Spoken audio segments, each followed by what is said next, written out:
Hello friend, Har Har Mahadev, જય ભોળેનાથ। અટણના આપણે છીએ ઉજ્જૈનમાં। ઉજ્જૈન દાદાના દર્શન કર્યા। ટ્રાફિકને લીધે વિડીયો નથી બનાવ્યો। અને ખાસ આ વિડીયો બનાવવાનું કારણ કે જે 2 દિવસ પહેલાં રાજકોટમાં સિટી બસ દ્વારા જે અકસ્માત કરવામાં આવ્યો હતો, પહેલાં તો એમાં જે મૃત્યુ પામ્યા છે એને મહાદેવ એમના આત્માને શાંતિ આપે, અને જેટલા ઘાયલ થયા છે એને માતાજી સાજા કરી દે જલ્દી। અને બીજું ખાસ કે ઘણી જગ્યાએ સિટી બસ છે કે પ્રાઇવેટ વાહનો છે, એમાં ક્યારેક ક્યારેક ફેક લાઇસન્સવાળા ડ્રાઈવરો આવી જાય છે, અને ઘણાય ડ્રાઈવરો ન મળવાના કારણે અનુભવ વગરના ડ્રાઈવરોને અટણના બસોમાં કે પ્રાઇવેટ વાહન છે કે ગમે એમાં ચડાવી દેવામાં આવે છે। તો બસ માલિકોને ખાસ કહેવાનું, અને સિટી બસના માલિકોને જે કોન્ટ્રાક્ટરો છે એને પણ ખાસ કહેવાનું કે તમે જે ભરતી કરો છો તો પહેલાં તો 5 વર્ષનો અનુભવ લાઇસન્સ ચેક કરો, અને અનુભવી ડ્રાઈવરોની ભરતી કરો, અને પગાર તમે સારો આપશો તો સારા ડ્રાઈવર મળે જ છે। અને અટણના ઘણી જગ્યાએ કે ડ્રાઈવરોના અભાવે જે અનુભવ જ નથી એવા ડ્રાઈવરોને ચડાવી દેવામાં આવે છે, કે જેને લક્ઝરી આ બસ છે। હવે આ 40 ફૂટ 50 ફૂટનું વાહન હાંકવું આ કાંઈ નાની માના ખેલ નથી। અનુભવ વગરના ડ્રાઈવર ઘણી ચડાવી દેવામાં આવે છે। તો પહેલાં તો બસ માલિકોને કે ભાઈ તમે ગમે ડ્રાઈવરને ચડાવો તો એને અનુભવ વગરના ડ્રાઈવરો કોઈ રાખવા નહીં। ખાસ કરી લાઇસન્સ ચેક કરી લેવું કે એને મોટા વાહનનો અનુભવ છે કે નહીં। એનું કારણ છે કે 40-50 જણા બસમાં ભરેલા હોય, હજારો માણસ રોડ ઉપર હાલતા હોય। આ કાંઈ વાહન કે મોટરસાઇકલ કે છે નહીં કે જેને આમ કરીને આમ કરી નાખો કે ગાડી નીકળી ગઈ।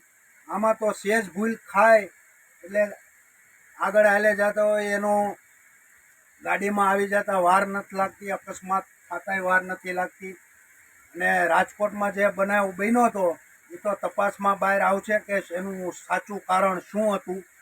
અને ખાસ આઈટીઓ અને પોલીસને કહેવાનું, અને હર્ષભાઈ સંઘવીને પણ કહેવાનું કે પોલીસ અને આઈટીઓને ખાસ સૂચના આપવામાં આવે કે જે સિટી બસ છે કે પ્રાઇવેટ વાહનો છે એમના કાગળ ચેક કરવામાં આવે, અને ડ્રાઈવરોનું લાઇસન્સ ચેક કરવામાં આવે, કે જેના કારણે જે આવા બનાવો બને છે એ બનાવો અટકાવવામાં આવે। બાકી રોડ ઉપર અકસ્માત તો થતા જ હોય છે, એવું કાંઈ ન થાય એવું નથી। મારા હાથે પણ ઘણા અકસ્માતો થઈ ચૂક્યા છે, એવું નથી હું કહેતો। પણ જે અનુભવ વગરના ડ્રાઈવરો કે જેને આ સિગ્નલ 5 મિનિટનું સિગ્નલ બંધ થાય એટલે 500 નાના મોટા વાહનો આગળ પડ્યા હોય, અને અનુભવ નથી, પછી અચાનક બ્રેક મારવા તો બ્રેક ભૂલાઈ જાય કે પછી લીવર દેવાઈ જાય ને ગાડી ચડી જાય। જો વાહનનો વીમો હોય છે અને વીમો તો પાકી જવાનો, પણ જે લોકોની જિંદગી અકસ્માતમાં વયો જાય એનો પરિવાર રખડી જાય છે। એટલે ખાસ કરી બસ માલિકોને, પોલીસને અને આઈટીઓને કહેવાનું કે ભાઈ સિટી બસ હોય કે પ્રાઇવેટ બસ હોય કે ગમે વાહન હોય, એમાં ખાસ કરી ડ્રાઈવરોના લાઇસન્સ ચેક કરવામાં આવે। ઘણાય ફેક લાઇસન્સ હોય અટણના, મને મારી જાણકારીમાં છે ઘણાય પાસે કે જેણે પૈસા આપીને ડાયરેક્ટ લાઇસન્સો કઢાવેલા છે।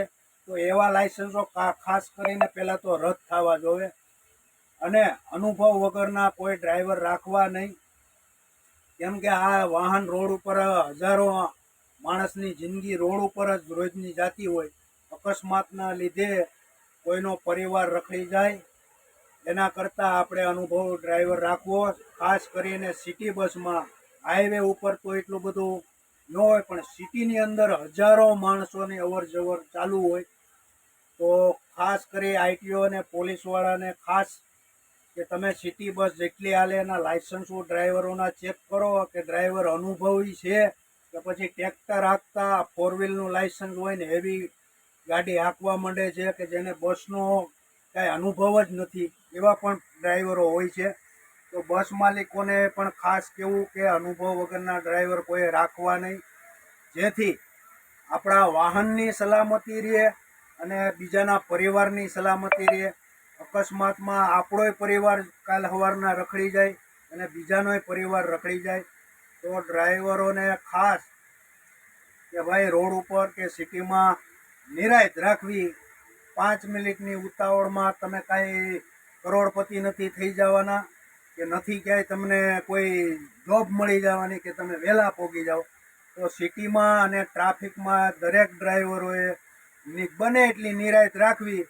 બાકી અકસ્માત સંજોગો જે કારણે બનતા હોય તો બનવાના જ છે, પણ જેટલી સેફટી એટલી આપણી સલામતી, બસની સલામતી અને રોડ ઉપર જે ચાલતા લોકો છે એની પણ સલામતી. તો દરેક ડ્રાઈવરોને ખાસ કહેવાનું કે ભાઈ નિરાંત રાખજો. ખોટી હાઈવે કરવી નહીં, ઉતાવળ કરવી નહીં હાઈવે ઉપર કે સિટીમાં.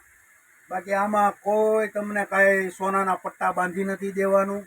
આપણી સલામતી અને પેસેન્જરની સલામતી અને રોડ ઉપર જતા પબ્લિકની સલામતી, બસ એ જ મારે કહેવાનું છે. એટલે ઉતાવળ કરતા નહીં. અને ખાસ કરીને બસ માલિકો કે ભાઈ ડ્રાઈવર ન હોય તો એક ટ્રીપ કેન્સલ કરી દેવી, પણ ડ્રાઈવર સારો મોકલવો.